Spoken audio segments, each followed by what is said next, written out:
দর্শক, এই মুহূর্তে সংসদ ভবন থেকে যুক্ত হচ্ছেন সহকর্মী মেহেদী হাসান।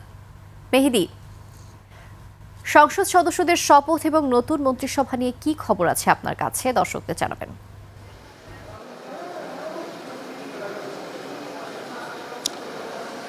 নির্জনা, আপনি যেমনটা বলছিলেন এরই মধ্যে শপথ হয়ে গেছে এবং বিএনপি সংসদ সদস্যরা সংসদ সদস্য হিসেবে শপথ নিলেও সংবিধান সংস্কার পরিষদের সদস্য হিসেবে শপথ নেননি। বিএনপির সংসদীয় কমিটির বৈঠকও হয়েছে।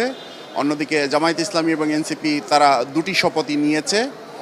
তো শপথ শেষে বিএনপি নেতারা বের হয়ে অনেকেই আমাদের সাথে কথা বলেছেন। তো তারা কেন সংবিধান সংস্কার পরিষদের সদস্য হিসেবে শপথ নেননি সেটার কারণ ব্যাখ্যা করেছেন। তো বিএনপি নেতারা বলছেন বিএনপি সংবিধান মেনেই সংস্কার করবে এবং এই সংবিধান সংস্কার পরিষদের সদস্য হিসেবে শপথ গ্রহণের বিষয়টি সংবিধানে আসলে নেই।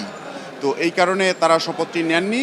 তো এই তারা সংসদ শুরু হলে তারপরে এগুলো সংবিধানে অন্তর্ভুক্ত করার পরে তারা শপথটা নেবেন, এরকম একটা ধারণা আমাদেরকে দিয়েছেন।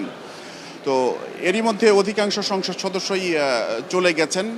তো বিকেলে মন্ত্রী পরিষদের শপথ হবে। তো সেখানে যারা যারা ডাক পেয়েছেন তারা আসার প্রস্তুতি নিচ্ছেন।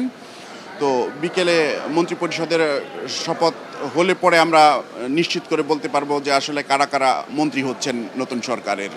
আর নির্জনা, আপনাকে আরও জানিয়ে রাখি যে আজকের এই শপথের মধ্য দিয়ে দীর্ঘ 2 দশক পরে প্রকৃত অর্থে জনগণের ভোটে নির্বাচিত কোনো সরকারের হাতে ক্ষমতা গেল। তো নির্জনা, এই ছিল আমার কাছে সংসদ থেকে সবশেষ। মেহেদী, অসংখ্য ধন্যবাদ আপনাকে।